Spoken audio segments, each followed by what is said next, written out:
주님께서 여러분과 함께 또한 사제의 영과 함께 요한이 전한 거룩한 복음입니다. 주님 영광 받으소서. 그때 예수님께서 제자들에게 말씀하셨다. 아버지께서 나를 사랑하신 것처럼 나도 너희를 사랑하였다. 너희는 내 사랑 안에 머물러라. 내가 내 아버지의 계명을 지켜 그분의 사랑 안에 머무르는 것처럼 너희도 내 계명을 지키면 내 사랑 안에 머무를 것이다. 내가 너희에게 이 말을 한 이유는 내 기쁨이 너희 안에 있고 또 너희 기쁨이 충만하게 하려는 것이다. 이것이 나의 계명이다. 내가 너희를 사랑한 것처럼 너희도 서로 사랑하여라.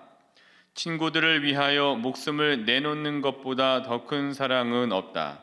내가 너희에게 명령하는 것을 실천하면 너희는 나의 친구가 된다. 나는 너희를 더 이상 종이라고 부르지 않는다. 종은 주인이 하는 일을 모르기 때문이다. 나는 너희를 친구라고 불렀다.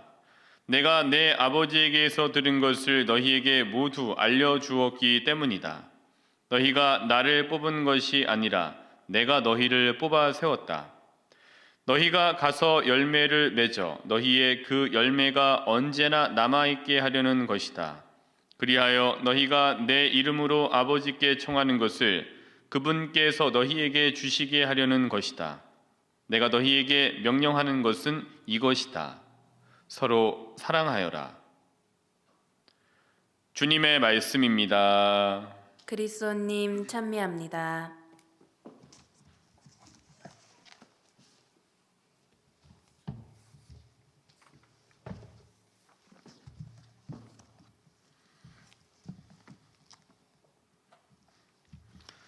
오늘 독서는 새로운 인물이 했습니다. 누군지 궁금하지 않으세요? 오늘 독서한 청년은 저희 본당 소속 신학생입니다. 근데 지금 현재 군인이에요. 휴가를 나왔습니다. 첫 휴가를 나와서 성당에 이제 왔다가 독서를 하고 가라 그랬더니 흔쾌히 네 알겠습니다 하고 이제 한다고 해서 오늘 독서를 했습니다. 명경태 신학생입니다. 제가 여기 와서 추천을 한 저희들끼리 뭐 아버지 신부다 이렇게 얘기를 하는데 저는 아버지 나이는 아니고 그냥 삼촌 정도 뭐 이런 되는 나이인데 제가 처음으로 추천한 신학생입니다. 그래서 휴가를 나와서 오늘 이제 복귀하는데 가기 전에 미사 하고 가겠다고 해서 오늘 독서했습니다. 성소자가 많이 나와야 됩니다.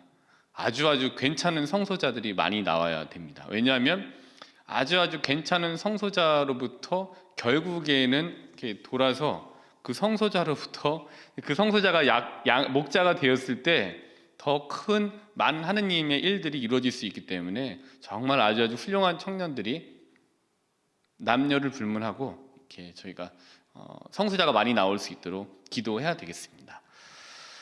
그리고 오늘은 또 마티아 축일입니다. 수원교구 교구장 주교님이신 이용훈 주교님께서 마티아이십니다. 그래서 오늘 이 자리를 빌어서 우리 교구장 주교님이신 이용훈 마티아 주교님의 축일을 진심으로 축하드립니다. 그리고 수원교구에는 여러 마티아 본명을 가지신 신부님들이 많으십니다. 그 신부님들께도 이렇게 좀 잠깐 이렇게 화면으로나마 인사를 전하고 싶고요. 또 저희 본당에도 마티아 형제님 계십니다. 네, 그래서 천지수 마티아 형제님 축하드리고요. 또 국내에 있는 모든 마티아, 또 해외에 계시는 저희 로고스 성당 소속 마티아 형제님들 축하드립니다. 그리고 다시 한번 미래 마티아 형제님들께도 앞서서 당겨서 축하의 말씀을 드리고 싶습니다. 오늘 마티아 축일을 맞아서 우선은 제자와 사도 그리고 마티아 사도 그리고 사도행전을 통해서 구절을 좀 분석을 하면서 오늘 강론을 이어가도록 하겠습니다. 우선 이제 제자와 사도를 먼저 살펴보도록 할게요. 제자는 뭐고 또 사도는 뭔지를 마르코복음 3장 13절부터 19절까지의 말씀으로 같이 한번 살펴보도록 하겠습니다. 오늘도 성경을 손에 들고 펴시면 되겠습니다. 우선 마르코복음을 펴셔서요. 3장 13절부터 19절을 같이 참고해서 한번 보도록 하겠습니다. 여기에 이제 어떻게 제목이 붙여져 있냐 하면은 12사도를 뽑으시다 이렇게 되어져 있습니다. 13절부터 19절을 보시면 예수님께서 산에 올라가신 다음 당신께서 원하시는 이들을 가까이 부르시니 그들이 그분께 나아왔다. 그분께서는 12를 세우시고 그들을 사도라 이름하셨다. 그들을 당신과 함께 지내게 하시고 그들을 파견하시어 복음을 선포하게 하시며 마귀들을 쫓아내는 권한을 가지게 하시려는 것이었다. 그래서 12를 사도로 세우셨습니다. 근데 이 3장 13절부터 우선 15절까지를 이렇게 보시면은 우선 사도들로 선발된 이들 12를 첫 번째로 세우셨죠. 그다음에 사도라고 이제 이름을 하셨습니다. 그리고 나서 그 사도들과 어떻게 하셨냐면은 첫 번째로는 그들을 당신과 함께 지내게 하시고 첫 번째 예수님과 함께 지내게 됩니다. 동고동락하게 되는 거죠. 동고동락합니다. 그다음 두 번째로는 이 동고동락하는 이들을 어떻게 하셨냐면은 복음 선포를 위해서 파견을 하세요. 근데 뒷부분에 나옵니다만은 그다음 세 번째는 마귀들을 쫓아내는 권한을 가지게 이제 하십니다. 하시려고 합니다라고 하지만 이제 결국에는 그런 권한들을 가지게 되는 거죠. 그러니까 이제 복음 선포를 위해서 당신과 함께 지내게 하시면서 특화된 훈련을 시키시려고 사도들을 이제 따로 선발을 하신 것 같아요. 그러니까 사도들을 제자들 가운데 예수님을 따르는 무리들 가운데 또 추종자들도 있고 잠깐 있던 이들도 있는데 그들 중에 따로 12를 뽑으셔서 특화된 훈련을 시켜요. 복음 선포를 위해서 이제 특화된 훈련을 시킵니다. 기도하는 모습을 보여주시죠. 동고동락하시면서. 그러면서 병자들을 치유하는 걸 보여주시고 기적을 일으키시는 걸 보여주시고 또 어떤 경우에는 따로 데리고 가셨습니다마는 거룩하게 변모하는 모습을 보여주셨고 또 순환이 다가오자 성체성사를 세우시면서 최후의 만찬을 같이 나누는 이런 것들을 제자들을 통해서 동고동락하면서 보여주시죠. 근데 그것 자체가 굉장히 특별한 특화된 훈련이에요. 다른 사람들에게는 보여주시지만 이들에게는 보여주심으로 훈련을 시켜주시는 거거든요. 그러니까 굉장히 특별한 훈련을 동고동락을 통해서 사도들이라고 따로 불러 세우신 다음에 훈련을 시키십니다. 그리고 나서 그러니까 예수님과 지근거리에서 동고동락을 하면서 특화된 훈련을 자신들도 모르게 받게 되는 거예요. 이틀 전에 강론 때 이틀 전인 것 같은데요. 강론 때 말씀드렸다시피 제자들이 마귀들을 이렇게 더러운 영에 걸린 자신의 아이를 좀 고쳐달라고 얘기를 해서 시도를 했지만 못했잖아요. 근데 일단은 예전을 생각해 보면은 그들은 어부였고 그런 일을 전혀 하는 사람이 아니었음에도 불구하고 이러한 동고동락과 특화된 자신도 모르는 채 받았던 훈련들을 통해서 흉내를 내보게 됐죠. 그러니까 이렇게 좀 변화되는 거예요. 훈련을 받게 되는 거예요. 지금 거리에서. 그래서 이런 보통의 제자들과 추종자들과는 달리 특화된 훈련을 특별한 목적을 가지고 받은 이들이 바로 이제 사도들이라고 할 수 있습니다. 근데 이제 제자와 사도들의 차이는 특화된 훈련도 있지만 가장 큰 차이점 중에 한 가지를 가톨릭 대사전에서는 이렇게 구분하고 있습니다. 제자란 예수님을 선생으로 모시고 따라다니는 공동체 구성원이라는 성격이 강하고 사도란 선교의 임무를 받고 파견된다는 의미에서 서로 구분된다. 그러니까 제자와 사도는 구분이 되는 건데요. 그러니까 이런 맥락에서 본다면은 제자들의 범위는 넓어요. 되게 누구나 제자가 될 수 있습니다. 근데 반면에 사도들의 범위는 좀 좁아요. 그러니까 제자들과 사도들의 결정적인 차이 중에 한 가지는 이렇게 지근거리에서 동고동락하면서 특화된 훈련을 받는 것 이외에 더 결정적인 것 중에 한 가지는 목숨을 거느냐 아니냐에 있다고 볼 수 있습니다. 그러니까 자신의 전체를 거는 거예요. 자신의 삶을 송두리째 걸어서 투신하고 그 길에 헌신하면서 목숨을 걸고 가느냐가 제자와 사도들의 가장 뚜렷한 차이 중에 하나라고 볼 수 있습니다. 그러니까 집중적인 복음 선포라고 하는 사역에 맞게 좀 더 특화된 위치에서 자신의 전부를 거는 이들이 사도들인 거예요. 특화된 훈련을 받습니다. 근데 특별한 목적이 있는 거예요. 이 목적을 위해서 뽑혀서 특화된 훈련을 받으면서 목숨을 거는, 그러니까 목숨을 바치는 이들이 사도들입니다. 이게 복음을 통해서 보면 그렇게 구분되어지고 있습니다. 그렇다면 제자와 사도의 구분을 이렇게 했다면은 신자분들을 어떻게 나눠볼 수 있을까? 그리고 또 사제들은 어떻게 나눠볼 수 있을까? 제자와 사도로 나눠볼 수 있는 것 같아요. 신자분들도 그냥 제자형 신자가 있고 사도형 신자로 구분할 수 있는 것 같습니다. 뭐 여러 가지 있습니다. 두 가지로만 나누겠습니다. 그 다음에 사제들 역시도 제자형 사제가 있고 사도형 사제가 있는 것 같아요. 그러니까 요한복음 12장 24절을 보면은 밀알 하나가 땅에 떨어져 죽지 않으면 한 알 그대로 남고 죽으면 많은 열매를 맺는다. 그러니까 이게 제자와 사도를 나누는 결정적인 말씀인 것 같은데요. 떨어져서 죽지 않고 그냥 있으면 그냥 연명하면 제자인 거죠. 예. 연명하면 그렇고, 근데 떨어져서 썩을 준비를 하고 투신을 해서 내가 정말 목숨 한번 걸고 이렇게 살겠다라고 하는 거는 사도가 되는 거죠. 저는 이제 오늘 강론을 이제 준비하면서 나는 과연 제자형 사제인지 아니면은 사도형 사제인지를 한번 돌아보게 됐습니다. 그러니까 대충 마련된 자리에서 세월을 때우듯이 해야 할 기본적인 일들만 어렵사리 해 나가는 제자형 사제인지, 아니면 좀 실패를 하더라도 또 누구 여러 사람으로부터 왜 이렇게 유난스럽냐 요란스럽냐 이런 얘기를 듣더라도 열의를 갖고 해야 할 기본적인 일들과 함께 최선이 아닌 목숨을 걸고 전적으로 투신으로 열정적으로 살아가는 사도형 사제인지 좀 반성하게 됐습니다. 이 부분에서 오늘 새벽에 좀 많이 반성을 해서 나도 좀 더 특화된 사도형 사제가 돼야 되는데 라는 생각을 하게 됐는데요. 그러니까 목숨을 걸어야 하는 사도로 거듭난 마티아입니다. 그래서 마티아 사도를 말씀드리기 위해서 제자와 사도의 차이를 말씀드렸습니다.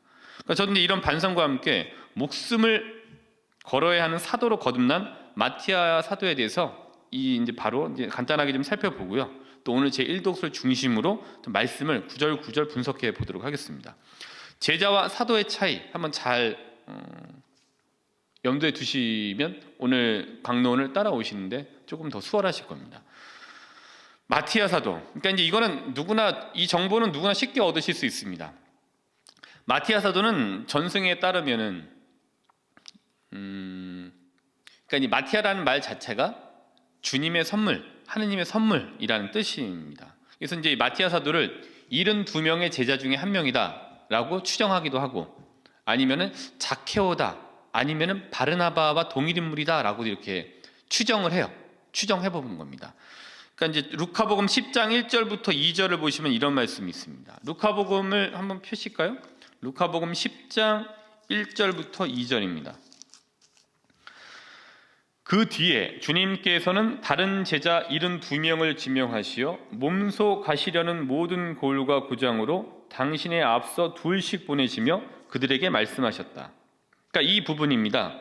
주님께서는 다른 제자 72명을 지명하시어, 그러니까 이미 이제 72명의 제자들이 이제 있었죠. 이제 이들 중에 마티아가 하나였을 것이다. 그럴 수도 있지만 또 자케오 있을 수도 있다. 또 바르나바일 수도 있다라고 하면서 이제 추정을 하고 있습니다. 두 번째로는 마티아 사도는 십자가형에서 죽었다, 아니면 참수를 당했다, 이런 이제 얘기들이 있습니다. 그러니까 이제 마티아 사도를 보면은 요한복음 오늘 나와져 있는 복음 말씀에 따라서 요한복음 15장 16절, 마티아 사도는 너희가 나를 뽑은 것이 아니라 내가 너희를 뽑아 세웠다. 저희를 뽑아 세우신 그분께서 마티아를 사도로 다시 뽑아 세우셨습니다. 마티아 사도는 이렇고요. 그럼 오늘 복음 말씀도 있습니다만 특별히 사도행전을 통해서 구절구절을 한번 분석해 보도록 하겠습니다. 오늘 사도행전은 1장 15절부터 26절까지 전개가 되는데요. 오늘 이 1장 15절부터 26절까지 마티아를 사도로 뽑는 이 과정들을 제가 이제 오늘 새벽에 성무이또 독서기도를 하면서 성무이또 2권입니다. 요한 크리소스토모 주교의 사도행전에 대한 강론에서라는 제2독서를 중심으로 이제 오늘 이 사도행전을 구절구절 분석하도록 하겠습니다. 첫 번째로는 1장 15절을 한번 보실까요? 1장 15절을 보시면은 1장 13절입니다. 1장 13절은 그 무렵 베드로가 형제들 한가운데에 서서 말하였다. 그 무렵 베드로가 형제들 한가운데에 서서 말하였다. 베드로 사도는 굉장히 열의가 넘치는 사도였다고 볼 수 있습니다. 그러니까 베드로 사도의 이 열의에 대해서 보면은 제가 이제 마테오복음을 쭉 한번 또 살펴보니까 베드로 사도의 대사가 굉장히 많습니다. 주로 베드로 사도가 얘기를 해요. 그래서 마테오복음 14장부터 한번 보시면은 또 이제 14장으로 넘어갑니다. 구절 말씀드릴 테니까 한번 참조해 보시면 돼요. 마테오복음 14장 28절에 이렇습니다. 무리를 걸어오신 예수님을 보고 베드로가 이제 얘기를 합니다. 예수님께서는 곧 그들에게 말씀하셨다. 용기를 내어라. 나다. 두려워하지 마라. 그러자 베드로가 말하였다. 주님, 주님이시거든 저더러 물 위를 걸어오라고 명령하십시오. 베드로 사도가 이제 이렇게 얘기를 해요. 그 다음에 두 번째로는 15장 15절입니다. 15장 15절 보면은 베드로 사도가 또 대사를 해요. 베드로가 예수님께 그 비유를 저희에게 설명해 주십시오 하고 청하였다. 베드로 사도가 또 유독 주도적으로 얘기를 많이 합니다. 그리고 16장 16절 예수님께서 그러면 너희는 나를 누구라고 하느냐 하고 물으시자 시몬 베드로가 스승님은 살아계신 하느님의 아드님 그리스도이십니다 하고 대답하였다. 그러니까 베드로 사도가 남들보다 항상 좀 먼저 열의를 갖고 먼저 대답을 해요. 때문에 다시 16장 22절을 보시면은 그러자 베드로가 예수님을 꼭 붙들고 반박하기 시작하였다. 맙소사 주님, 그런 일은 주님께 결코 일어나지 않을 것입니다. 그러니까 베드로 사도는 먼저 말을 하여튼 먼저 얘기를 되게 베드로 사도를 봤는데 마테오복음에서 정말 많은 말을 합니다. 끝까지. 그 다음에 17장 4절이에요. 이제 예수님께서 거룩하게 변모하시는 가운데 또 베드로 사도가 얘기를 해요. 베드로가 나서서 예수님께 말하였다. 주님, 저희가 여기에서 지내면 좋겠습니다. 원하시면 제가 초막 셋을 지어 하나는 주님께, 하나는 모세께, 또 하나는 엘리야께 드리겠습니다. 다른 제자들은 얘기를 안 하는데 베드로 사도가 또 나서서 주도적으로 얘기를 합니다. 마지막으로 하나 더 살펴볼까요? 18장 21절입니다. 18장 21절. 그때 베드로가 예수님께 다가와 주님, 제 형제가 저에게 죄를 지으면 몇 번이나 용서해 줘야 합니까? 7번까지 해야 합니까? 하고 물었다. 베드로 사도가 또 물어요. 그러니까 베드로 사도는 궁금하면 못 참고 궁금하면 질문해야 되고 남들보다 먼저 얘기를 하는 좀 급한 성격이라는 거를 저에게 급한 성격이었을 것 같다라는 추정을 이런 이제 복음서에 나와져 있는 베드로 사도의 말을 통해서 알 수 있는 것 같아요. 항상 먼저 얘기를 합니다. 이 베드로 사도가 이제 이렇게 열의를 가진 베드로 사도였는데 첫 번째는 베드로 사도의 열의를 보셨고 두 번째로는 이제 점점 마태오 사도를 뽑아가는 쪽으로 몰아갑니다. 두 번째로는 회중들에게 권한을 주었습니다. 어떻게 됐냐면은 그 자리에는 120명 가량 되는 무리가 모여 있었다. 이 1장 15절부터 26절을 이전엔 그냥 읽었었는데 이 과정들을 이렇게 봤더니 이렇게 많은 과정들이 있었구나라는 걸 새삼 보게 됐습니다. 그거를 오늘 제 성모이또 제2독서인 요한 크리소스토모 성인의 이 사도행전에 대한 강론에서 굉장히 잘 볼 수 있었습니다. 이것도 별 얘기는 아니라고 볼 수가 있어요. 뭐냐면 그 자리에는 120명 가량 되는 무리가 모여 있었다. 근데 이것도 굉장히 좀 큰 내용인 게 뭐냐 하면은 첫 번째로는 회중들, 그러니까 거기에 모인 군중들에게 마티아 사도를 뽑는 결정권을 준 거예요, 사람들에게. 근데 이게 중요한 이유 중에 한 가지는 그 당시에 베드로 사도의 위치를 봤을 때는 자신이 스스로 사도를 선택할 권한이 있었을 수도 있을 정도의 권한이 있었을 거예요. 위치적으로 봤을 때. 그럼에도 본인이 그런 권한을 제한하면서 본인의 권한을 제한하면서 거기에 모인 사람들이 뽑을 수 있도록 결정권을 내어주었습니다. 그러니까 이 부분도 굉장히 큰 부분이에요. 권한 행사를 자제했습니다. 그리고 제한을 했을 뿐이에요. 그래서 오늘 요한 크리소스토무 성인은 뭐라고 말씀하셨냐면은 베드로 자신이 천거한 것이 아니라 모든 사람이 천거한 것입니다. 그는 제안만 할 뿐이요 뽑는 것은 자기가 할 바가 아님이 옛 예언서에서 온 것임을 지적하였습니다. 따라서 그는 예언을 해석할 뿐이지 명령을 내리는 것이 아니었습니다. 근데 이 부분도 사도행전 1장 20절의 말씀을 들으면서 본인의 권한을 자제하고 사람들에게 이 뽑을 수 있는 결정권을 주고 이렇게 뽑도록 유도하는 걸 볼 수 있습니다. 근데 그 근거는 마찬가지로 성경을 통해서 얘기를 하고 있습니다. 그러니까 굉장히 두 가지의 성경이 1장 20절에는 섞여 있는 건데요. 어떤 거냐면 시편 69장 26절입니다. 시편 69장 26절을 찾아보시면 이렇게 되어져 있습니다. 그들이 사는 곳은 황폐해지고 그들의 천막에는 사는 이가 없게 하소서. 그리고 시편 109장 8절 그의 살 날들은 줄어들고 그의 직책은 남이 넘겨받게 하소서라는 말을 합쳐서 사도행전 1장 20절을 얘기한 거예요. 사실 시편에 그의 처소가 황폐해지고 그 안에 사는 자가 없게 하소서, 또 그의 직책을 다른 이가 넘겨받게 하소서라는 말씀을 갖고 예언서의 예언의 말씀을 이제 해석해주고 잘 결정할 수 있도록 도움을 주는 이제 바오로 사도의 모습을 볼 수가 있습니다. 그러니까 열의에 넘치는 바오로 사도가 그런 여기에 모였던 사람들에게 사도를 뽑을 수 있는 결정권을 이제 주는 거죠. 본인이 할 수 있는 권한이 있었을 거라고 추정이 됨에도 불구하고 권한 행사를 자제하면서 그걸 제한합니다. 이게 이제 이렇게 볼 수 있습니다. 그다음 세 번째로는 어떤 거냐면은 1장 21절부터 22절입니다. 여기에는 사도들은 어떠한 자격이어야 되는지는 사도의 자격을 제시해 줍니다. 사도행전 1장 21절부터 22절까지를 보시면은 그러므로 주 예수님께서 우리와 함께 지내시는 동안 줄곧 우리와 동행한 이들 가운데에서 곧 요한이 세례를 주던 때부터 시작하여 예수님께서 우리를 떠나 승천하신 날까지 그렇게 한 이들 가운데에서 한 사람이 우리와 함께 예수님 부활의 증인이 되어야 합니다. 사도가 될 자격을 일단 기준을 정해주긴 했습니다. 더 나은 사람이 되어야 되기 때문에 또 사도란 특화된 훈련을 받고 사도란 또 특별한 위치에 가서 집중적으로 복음 선포를 해야 되는 좀 약간은 이끌어가야 되는 입장에 있는 이들이기 때문에 이런 자격을 일단은 제시를 해준 것 같아요. 그래서 어떤 거냐면은 주 예수님께서 우리와 함께 지내시는 동안 줄곧 우리와 동행한 이들 가운데에서, 그러니까 예수님과 동거동락했던 인물 가운데 한 사람이길 바랬던 거예요. 그러니까 줄곧 우리와 동행한 이들 가운데. 그래서 앞서 루카복음을 말씀을 드렸었죠. 거기 보면은 루카복음 10장 1절부터 2절을 보면은 주님께서는 다른 제자 72명을 지명하시오. 그러니까 이게서 이쪽에 속해 있을 거라고 이제 추정을 해보는 겁니다.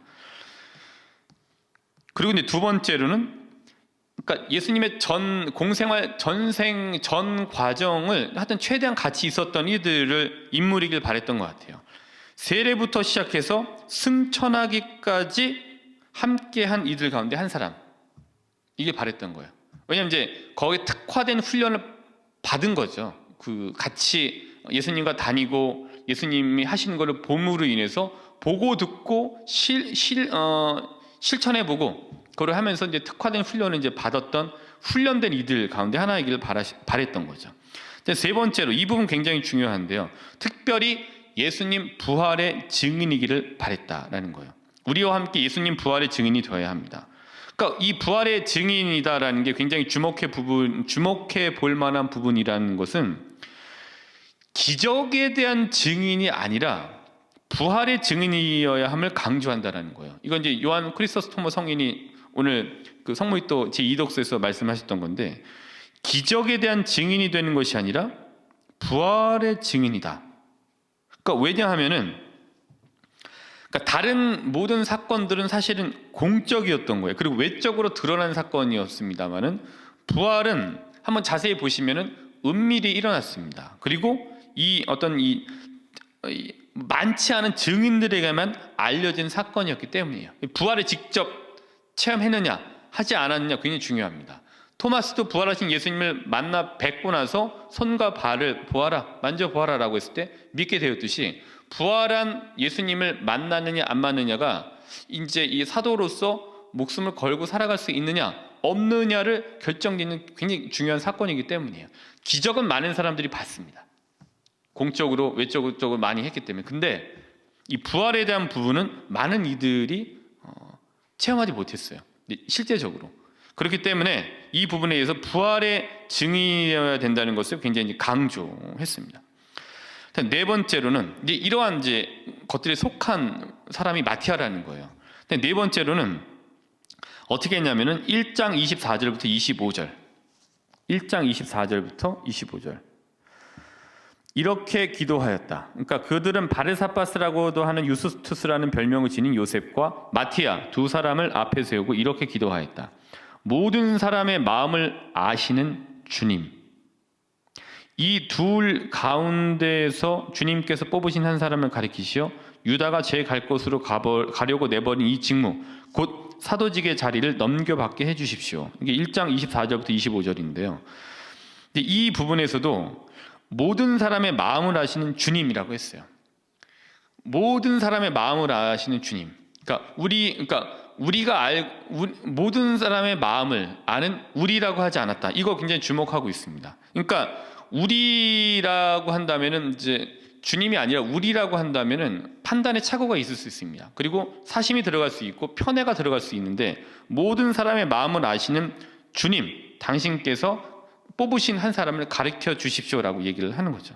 그러니까 이제 이게 우리가 아는 사람이 아니라 주님께서 아시는 일을 주님께서 친히 선발하신다라는 신뢰가 이 부분에, 이 기도와 같은 이 부분에, 이 기도에 깊이 자리 잡고 있는 거죠. 이 믿음의 기도가 있었습니다. 이런 가운데 누가 뽑힌 거냐? 마티아 사도가 뽑힌 거예요. 그리고 나서 사도행전 1장 26절입니다. 그러고 나서 그들에게 제비를 뽑게 하니 마티아가 뽑혀 그가 11사도와 함께 사도가 되었다. 전적으로 신뢰하는 마음을 바탕으로 기도한 후에 그들이 제비를 뽑았습니다. 그러니까 사도들은 자기들 스스로 선출하는 것이 부당하다고 생각했던 거예요. 편애가 들어갈 수도 있습니다. 그렇기 때문에 주님께서 직접 뽑으신 일을 가르쳐 주십시오라고 기도를 드렸던 거죠. 이게 이제 오늘 사도행전 1장 15절부터 26절까지 9절 분석입니다. 요한 크리스토스토모 성인께서 말씀하셨던 사도행전에 대한 강론을 골자로 말씀을 드렸습니다. 이렇게 뽑힌 이가 마티아 사도입니다. 마티아 제자 마티아에서 이제 마티아 사도로 거듭났습니다. 특화된 이였고요. 이제 집중적인 복음 선포에 목숨을 걸고 결국에는 순교를 하게 되죠. 이게 이제 바로 마티아 사도입니다. 오늘 마티아 축일이기 때문에 마티아 사도에 대해서 좀 말씀드렸습니다. 제자와 사도들의 의미가 좀 달라요. 제자는 예수님을 따르는 공동체 일원 중에 하나이고요. 사도들은 특별히 선발된 특수 요원들이라 볼 수 있습니다. 왜냐하면 사도들은 최선을 넘어서서 목숨을 걸고 자신의 사명에 임하기 때문입니다. 제자형 신자와 사도형 신자, 그리고 제자형 사제와 사도형 사제가 있을 수 있습니다. 그러니까 결국 자신의 선택과 투신의 정도에 따라서 제자이느냐 사도로 나눠지게 된다고 봅니다. 제자를 강요하는 것도 사도를 강요하는 것도 아닙니다. 선택은 이제 신자분들께 달려 있는 거죠. 또 저에게 달려 있는 거죠. 그냥 나누어 보았을 뿐입니다. 유다 이스카리시옷의 빈자리에 마티아가 사도로 선출되게 됩니다. 간단한 선출 과정인 듯 보였습니다만은 그 안에는 굉장히 많은 절제와 굉장히 많은 권한 위임과 굉장히 많은 신뢰를 바탕으로 한 깊은 기도가 있은 후에 마티아가 사도로 선출되게 됩니다. 오늘 마티아 사도 축일을 맞아서 하느님께 신뢰의 기도를 드렸던 사도들의 모습과 이러한 기도를 바탕으로 한 결과를 쿨하게 받아들였던 마티아 사도의 모습을 재조명해 보시기를 추천해 드립니다. 우리도 신뢰를 바탕으로 하느님께 기도드리고 조그마한 것들에게 과도하게 집착함으로 더 좋은 것들을 놓쳐버리는 일이 생겨서는 안 되겠습니다.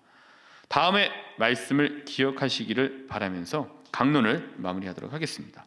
요한복음 15장 16절의 말씀입니다.